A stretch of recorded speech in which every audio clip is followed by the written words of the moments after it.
Hello everyone, welcome all to new learning video. Last video में मैंने आपको बताया था सपोर्ट रेजिस्टेंस क्या होते हैं और ये कैसे काम करते हैं। आज हम डिस्कस करेंगे इनको कैसे आइडेंटिफाई करना है और अपने चार्ट्स पर कैसे मार्क करना है। ऐसे कौन कौन से मेथड्स हैं जिनकी हेल्प से हम इन्हें आइडेंटिफाई कर सकते हैं। इन लेवल्स की हेल्प से आप मार्केट की मूवमेंट को प्रेडिक्ट कर सकते हैं, जिनसे आपको सही लेवल पर बाई और सेल करने में हेल्प मिलती है। आगे बढ़ने से पहले मैं आपसे रिक्वेस्ट करूंगा, अगर आप चैनल पर नए हैं तो प्लीज़ चैनल को सब्सक्राइब कर दीजिए और बेल नोटिफिकेशन को ऑन कर दीजिए, क्योंकि जब भी मैं नेक्स्ट वीडियो अपलोड करूंगा तो उसका नोटिफिकेशन आपको मिल जाएगा। अगर आपका कोई सजेशन या क्वेरी हो तो प्लीज़ कमेंट बॉक्स में मेंशन कर दीजिएगा, मैं कोशिश करूंगा उसका रिप्लाई दे पाऊँ। और वीडियो को पूरा आप एंड तक देखना, एंड तक देखने के बाद आपका ट्रेडिंग में कॉन्फिडेंस बढ़ेगा और आपके प्रॉफिट के चांसेस भी बढ़ जाएंगे। तो चलिए चलते हैं लैपटॉप की स्क्रीन पर। आई होप आप लोगों को स्क्रीन दिख रही होगी। तो चलिए देखते हैं कौन कौन से ऐसे मेथड्स हैं जिनसे हम सपोर्ट रेजिस्टेंस को आइडेंटिफाई कर सकते हैं। ऐसे तो बहुत तरीके हैं, जो मोस्ट इफेक्टिव और कॉमन है वो मैं आपके साथ शेयर करूंगा। सबसे पहला मेथड है हॉरिजॉन्टल लाइंस। ये स्ट्रेट लाइंस होती हैं, ठीक है, जिनको ड्रॉ करके हम पता लगा सकते हैं कहाँ पर सपोर्ट है और कहाँ पर रेजिस्टेंस है। दूसरा मेथड है diagonal lines. Diagonal lines slope में लाइंस होती हैं, इनको हम ट्रेंड लाइंस भी बोलते हैं और ये ट्रेंड को आइडेंटिफाई करने में हमारी हेल्प करती हैं। इनको चार्ट पे कैसे ड्रॉ करते हैं वो भी हम देखेंगे। तीसरा मेथड है राउंड नंबर्स। राउंड नंबर्स जैसे 100, 500, 1000। तो ये जो राउंड नंबर्स होते हैं इनसे भी हमें पता लगता है कि सपोर्ट रेजिस्टेंस कहाँ पर है, क्योंकि ये साइकोलॉजिकल लेवल्स होते हैं और इन लेवल्स पर बायर्स और सेलर्स की पोजीशन ऑलरेडी क्रिएट होती हैं। इन लेवल्स पर बायर्स और सेलर्स ने अपनी पोजीशन बनाई होती है, तो वो टोटली डिपेंड करता है कि बायर्स और सेलर्स का मूड कैसा है, उनकी साइकोलॉजी कैसी है, ठीक है। इन राउंड नंबर्स के पास सपोर्ट और रेजिस्टेंस स्ट्रॉन्ग होते हैं। अगर मान लीजिए 1000 का जो लेवल है यहाँ पर बायर्स ज़्यादा एक्टिवेट है तो ये कि स्ट्रॉन्ग सपोर्ट का काम करेगा। फोर्थ मेथड है पिवोट एंड सीपीआर को यूज करके। पिवोट पॉइंट्स और सीपीआर्स हॉरिजॉन्टल लाइंस होती हैं हमारे चार्ट पर, ठीक है। ये लाइंस किस बेस पर बनती है? जो प्रीवियस डे होता है, प्रीवियस डे का हाई, लो और जो क्लोजिंग प्राइस होता है, प्रीवियस डे हाई, लो और क्लोज प्राइस की कैलकुलेशन के बेस पे ये लाइंस ड्रॉ होती हैं, इनकी कैलकुलेशन होती है। इनको कैलकुलेट कैसे करना है वो फॉर्मूला भी मैं आपको बताऊंगा। आप वीडियो को पूरा एंड तक देखना। वीडियो के एंड में मैं आपको बताऊंगा कि सपोर्ट और रेजिस्टेंस को आइडेंटिफाई करते टाइम किन बातों का ध्यान रखना है, जो बहुत इंपॉर्टेंट फैक्टर हैं।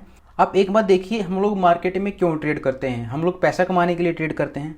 अगर हमें पता रहेगा कि सपोर्ट कहाँ पर है, रेजिस्टेंस कहाँ पर है, तो हम सपोर्ट पर बाई कर सकेंगे और रेजिस्टेंस पर सेल कर सकेंगे। बाइंग और सेलिंग से ही पैसा बनता है, बट हमें पता होना चाहिए कि कहाँ पर बाई करना है, कहाँ पर सेल करना है, ठीक है। तो ये 4 इफेक्टिव मेथड्स हैं जो हमें बताएंगे कि सपोर्ट और रेजिस्टेंस कहाँ पर हैं। इनको पहले बारी बारी से समझते हैं, फिर हम मार्केट के चार्ट्स पर देखेंगे कि ये चार्ट्स पर कितने इफेक्टिव हैं। चार्ट पर देखने के बाद आपको बिल्कुल क्लियर हो जाएगा और आपको याद भी रहेगा कि नेक्स्ट टाइम जब आप सपोर्ट और रेजिस्टेंस को आइडेंटिफाई करने की कोशिश करेंगे कि कौन सा मेथड मुझे यूज करना है, और आप वो लेवल निकाल पाएंगे। सबसे पहला मेथड है हॉरिजॉन्टल लाइंस।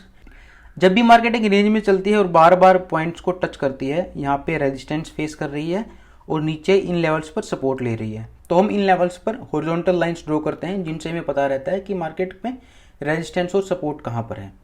हॉरिजॉन्टल लाइंस को ड्रॉ करने का एक और मेथड है। मान लीजिए अगर मार्केट डाउन ट्रेंड में चल रही है। डाउन ट्रेंड कब होता है? जब सप्लाई ज़्यादा होती है और डिमांड कम होती है।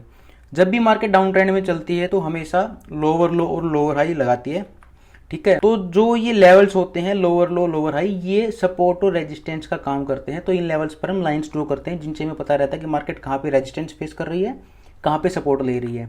याद रखिए, हमेशा जब भी कोई सपोर्ट ब्रेक होता है तो वो हमेशा रेजिस्टेंस का काम करता है, और जब भी रेजिस्टेंस ब्रेक होता है तो वो सपोर्ट का काम करता है, ठीक है। ये बात मैंने आपको प्रीवियस वीडियो में भी बताई थी, सपोर्ट और रेजिस्टेंस क्या होते हैं, कैसे काम करते हैं।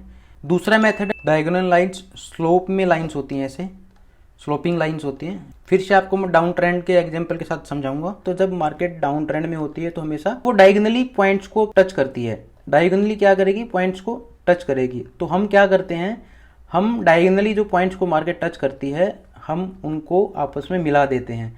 उनको आपस में मिलाने से एक लाइन बनती है, ठीक है, जो डायगोनल लाइन होती है। स्लोप में ये लाइन होती है। जब भी मार्केट इस लाइन के पास आएगी तो वहां पे रेजिस्टेंस फेस करेगी, अगर वो डाउन ट्रेंड में है तो, ठीक है। और एक बात हमेशा याद रखिएगा, जब भी ये डायगोनल लाइन ब्रेक होती है तो हमेशा अच्छे मूव मिलते हैं आपको, ठीक है। जब भी ये लाइन ब्रेक होगी तो आपको एक शार्प अपसाइड मूव मिलेगा, क्योंकि यहाँ पर हर ट्रेंड लाइन पे, हर पॉइंट पे यहाँ पे सेलर्स हैं, ठीक है, यहाँ पे सेलर्स हैं। और ये अपना स्टॉप लॉस कहाँ पे लगाएंगे?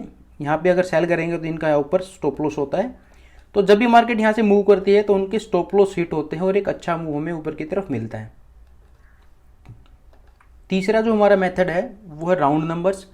राउंड नंबर्स जैसे 100, 200, 500, 1000, और अगर हम बैंक निफ्टी की बात करें तो मान लीजिए 40,000, 41,000, ये जो होते हैं ये राउंड नंबर्स होते हैं। चलिए मैं आपको बैंक निफ्टी के एग्जांपल के साथ समझाता हूँ। बैंक निफ्टी मान लीजिए अभी 44,500 पे चल रहा है, ठीक है। बैंक निफ्टी का जो प्राइस है वो 44,500 पे चल रहा है, और मार्केट जब भी ऊपर की तरफ जाएगी तो उसके लिए 45,000 को जो लेवल होगा ये हमेशा रेजिस्टेंस का काम करेगा, और नीचे की तरफ अगर मार्केट मूव करेगी तो जो 44,000 का लेवल होगा वो इसके लिए सपोर्ट का काम करेगा। ऐसा क्यों होता है? क्योंकि साइकोलॉजिकल लेवल्स होते हैं। अगर साइकोलॉजिकल लेवल करंट प्राइस से ऊपर है तो यहाँ पे हमेशा सेलर्स एक्टिव होते हैं, और साइकोलॉजिकल लेवल करंट प्राइस से नीचे है तो यहाँ पे हमेशा बायर्स एक्टिव होते हैं।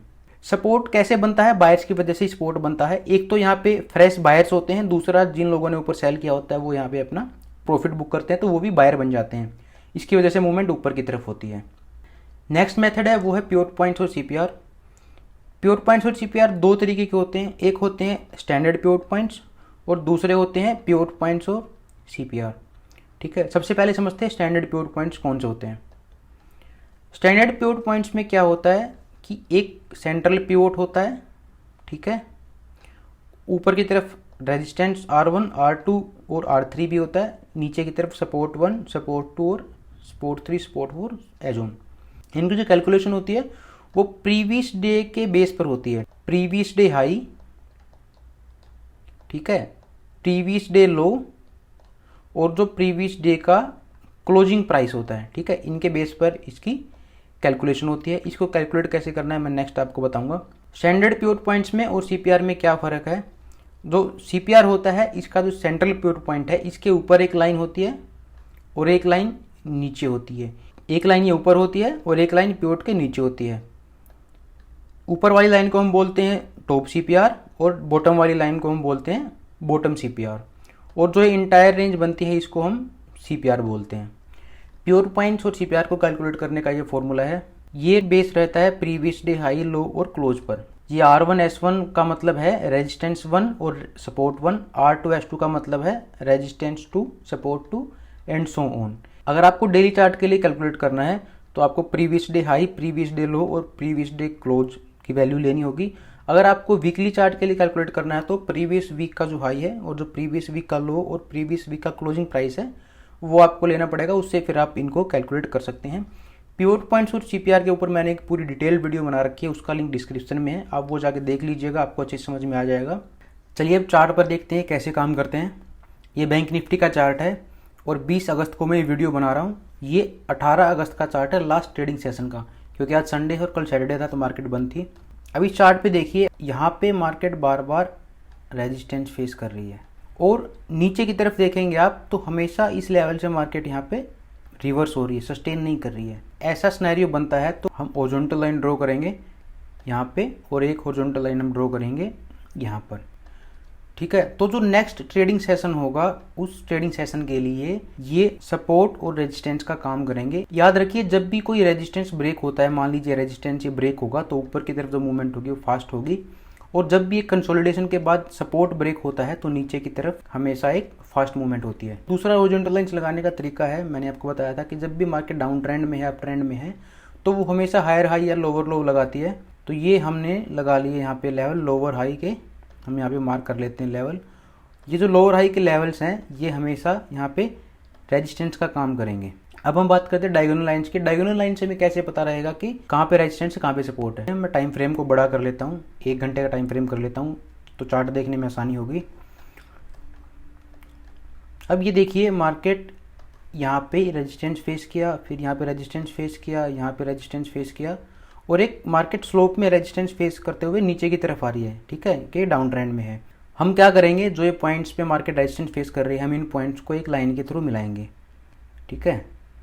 ये हमने लाइन के थ्रू मिला दिए।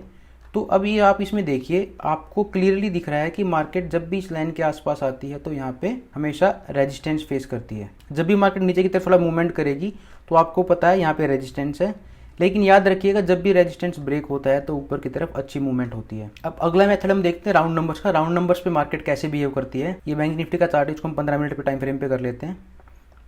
अब देखिए 45,000 के लेवल पे हम एक लाइन ड्रॉ कर लेंगे, ये हॉरिजॉन्टल लाइन हम एक 45,000 के लेवल पे ड्रॉ कर लेंगे, 45,000 यहाँ पे, ठीक है। और एक लाइन हम ड्रॉ करेंगे 44,000 पे। अब आप ये देखिए कि मार्केट इन लेवल्स के पास कैसे बिहेव कर रही है। जब भी मार्केट ने इस लेवल को ब्रेक किया, जब भी स्पॉट ब्रेक होता है तो हमेशा वो रेजिस्टेंस बन जाता है। तो यहाँ पे इसने हर बार रेजिस्टेंस फेस किया, जितनी बार भी इस लेवल को टच किया यहाँ पे रेजिस्टेंस फेस करके नीचे की तरफ मूवमेंट हुई है। मैंने यही आपको बताया था कि साइकोलॉजिकल लेवल अगर ऊपर की तरफ है करंट प्राइस से तो वो रेजिस्टेंस का काम करेगा, और नीचे की तरफ है तो वो सपोर्ट का काम करेगा। और जब मार्केट नीचे की तरफ आई 44,000 के लेवल को ब्रेक इसने कर दिया, और ब्रेक करने के बाद एक बार इसने कोशिश की थी यहाँ पे ऊपर की तरफ मूव करने की, बट नहीं कर पाई। अगले दिन मार्केट गैप डाउन खुली और अब यहाँ पे मार्केट ने रेजिस्टेंस फेस किया है, ठीक है। और मेरे हिसाब से जब मार्केट 2-4 दिन आप देखना मार्केट के चार्ट को, ये 2-4 दिन मार्केट और रेजिस्टेंस फेस करेगी। अगर इसने रेजिस्टेंस फेस नहीं किया तो आपको ऊपर की तरफ अच्छा अपसाइड मूव मिल सकता है। अब जो मोस्ट इंपॉर्टेंट मेथड है वो है प्योर पॉइंट्स और सीपीआर। तो हम क्या करते हैं, हम प्योर पॉइंट्स और सीपीआर को ड्रॉ कर लेते हैं। इंडिकेटर सेक्शन में आपको लिखना है प्योर पॉइंट्स और सीपीआर, यहाँ पे प्लॉट हो जाएगा। ये निफ्टी 50 का चार्ट है, सीपीआर को प्लॉट कर लिया। अब आप ये देखिए कि मार्केट सीपीआर के पास कैसे बिहेव कर रही है।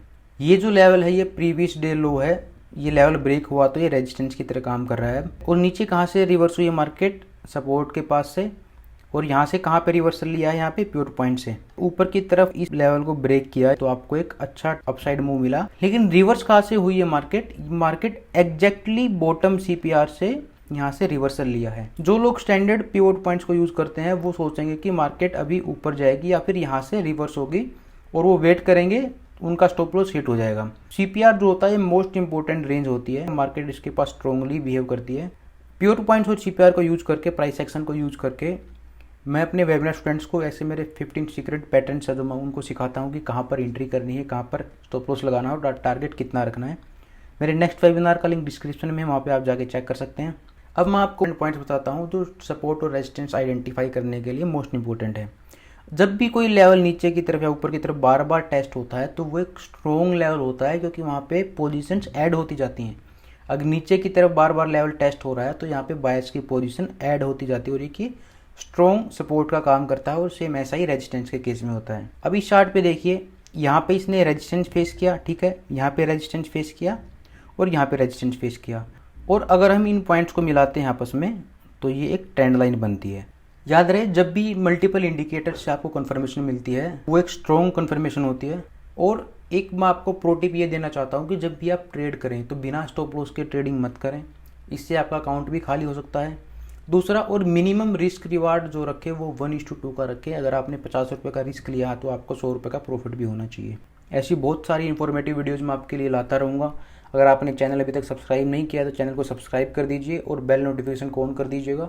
वीडियो अगर अच्छी लगे तो वीडियो को लाइक कर दीजिए और शेयर कीजिए। मिलते हैं अगली वीडियो में। Thanks for watching this video.